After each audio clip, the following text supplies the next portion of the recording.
Imagine a kingdom that has no gold or gems or glass. Feathers take that spot for us as a status symbol. In ancient times, in fact, commoners were not allowed to wear feathers at all under penalty of death. So clearly an elite symbol, a royal symbol. Hence, of course, the importance of the kahidi that you see around the house, the royal feather sandals. But even more so is the ahula, the feather cloaks that you're seeing here. Oh, no way, the glass is pretty tough. And the longer your feather cloak, the longer your ahula, the higher your status. So those shorter ones there, this is for queens and lesser chiefs.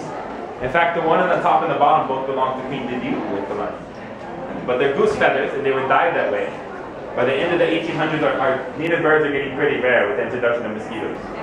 But the one in the center there is the native bird feathers. It's o'o and EED, the red feathers up there. Oh, I lied, the green feathers are actually from a parrot from South America. But doesn't matter, feathers are the symbols of royalty, right?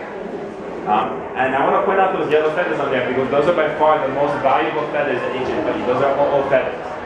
And o'o, the o'o, you can see those two little yellow feathers right underneath there.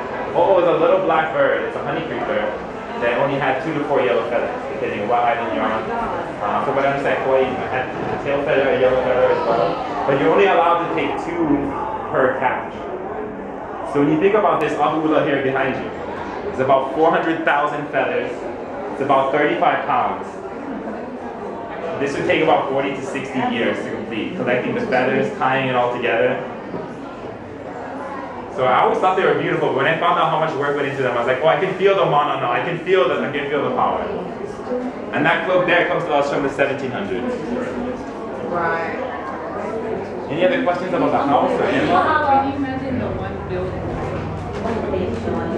As a hunter in ancient Hawaii, you paid your taxes in feathers, right? So you would spend your time collecting those old feathers, those easy feathers, and you turn that over to your ali'i. So the ali'i had storehouses of feathers. So that takes off some 20, 30 years at the time, right? Because they already have the feathers in your collection.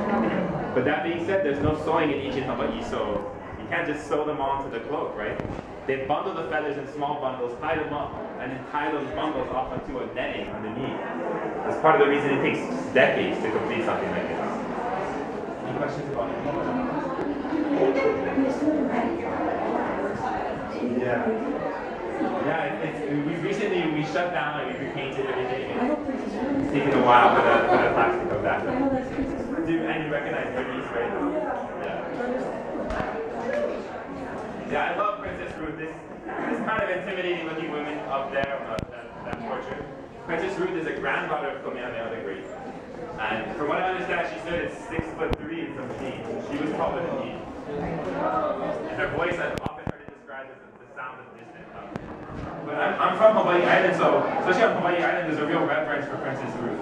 On the west side, we have her elaborate mansion, Pulihe Palace.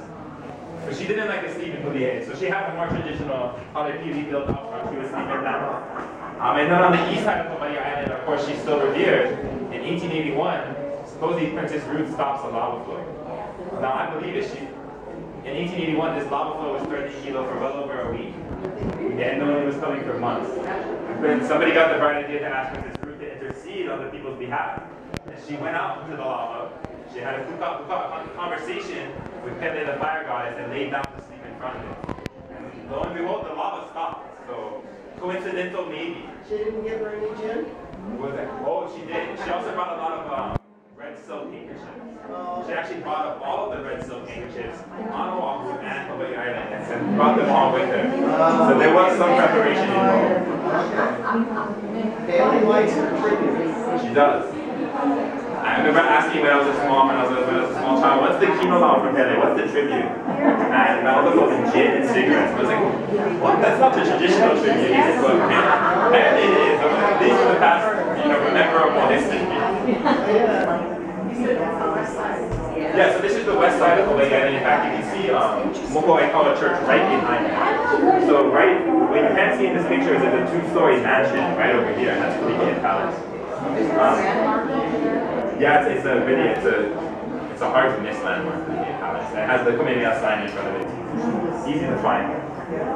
But Princess Ruth, that's the other part about why Ruth is so beloved, is that, in an era where everybody's Christianizing and Westernizing, Ruth said, I don't want to do that. Well, I mean, other than clothes, she definitely had a fondness for Western clothes.